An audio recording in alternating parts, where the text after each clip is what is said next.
धनंजय कुमार मिश्र जी, अपर जनपद न्यायाधीश, आदरणीय सम्मानित मंच और सामने बैठे हुए इस क्षेत्र के तमाम संभ्रांत बुजुर्ग नौजवान मित्रों, मैं 3-4 विधाओं में उलझ चुका हूं। मैं समझ नहीं पा रहा हूं, एक तो समय और दूसरे कई तरह के प्रश्न रख दिए गए। बार बार एक बात आती है कि बाबू ललई सिंह ने ये किया, बाबू ललई सिंह ने या उनकी टीम ने वो किया। मुझे जो लगता है कि जो किया सो हरि किया, भया कबीर कबीर। तो करता धरता तो महा शशांक शेखर भूत भावन भगवान भोलेनाथ है, उनकी सदप्रेरणा का परिणाम है कि ललई सिंह और उनकी टीम आज जो है समाज में सम्मान पा रही है। मेरे बड़े भाई और अध्यापक बंधुओं से थोड़ा मैं डरता हूं ज्यादा। संचालक भी मेरे छोटे भाई हैं, शकील जी, आप भी अध्यापक हैं। इन्होंने एक संकेत किया है कि कुछ भाजपा के लोग यहां दिखाई दे रहे हैं। तो हम सभी किसी न किसी राजनीतिक जीवन में हैं, सामाजिक जीवन में हैं, तो कहीं न कहीं से जुड़े हैं। और पर्यटन विभाग के भरोसे नहीं, केवल सत्ता से मत करना परिवर्तन की आस, जागृत जनता के केंद्रों से होगा विमल प्रकाश।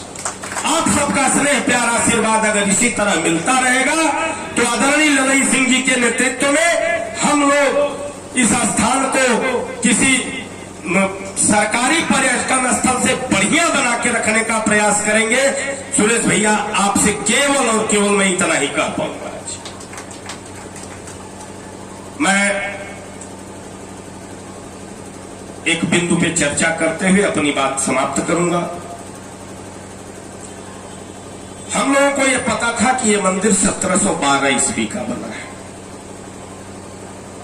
लेकिन जब हमने पीछे के रिकॉर्ड को खंगालने का प्रयास किया तो सन 1708-10 तक की स्थितियां इतनी विषम थी कि उन परिस्थितियों में मंदिर निर्माण संभव नहीं था। यह मंदिर 8वीं शताब्दी का था, जीर्ण शीर्ण स्थिति में पड़ा हुआ था। और 1712 ईस्वी में रीतू साहू नामक व्यक्ति, जो इसी रासेपुर गांव के रहने वाले हैं, उन्होंने उस खंडित मंदिर को अपनी 17 बीघा 2 धूर जमीन दान करके तालाब बनवाया, मंदिर को व्यवस्थित बनवाया और वह मंदिर, वह ढांचा आज भी यथावत खड़ा है। कालांतर में बहुत अच्छी स्थितियां भी रही, बहुत विषम स्थितियां भी रही। मैं उसमें बहुत नहीं जाऊंगा क्योंकि आदरणीय नंदू पांडे जी ने उन विषयों को रख दिया है। केवल एक आग्रह कि आज ये जो कुछ दिख रहा है, अगुवाई आदरणीय ललई सिंह जी की है और उनके हम जितने सहयोगी हैं, हमारी भूमिका केवल उतनी है जितनी भगवान श्री राम द्वारा समुद्र पे स्थापित हो रहे राम सेतु में एक छोटी सी गिलहरी की थी।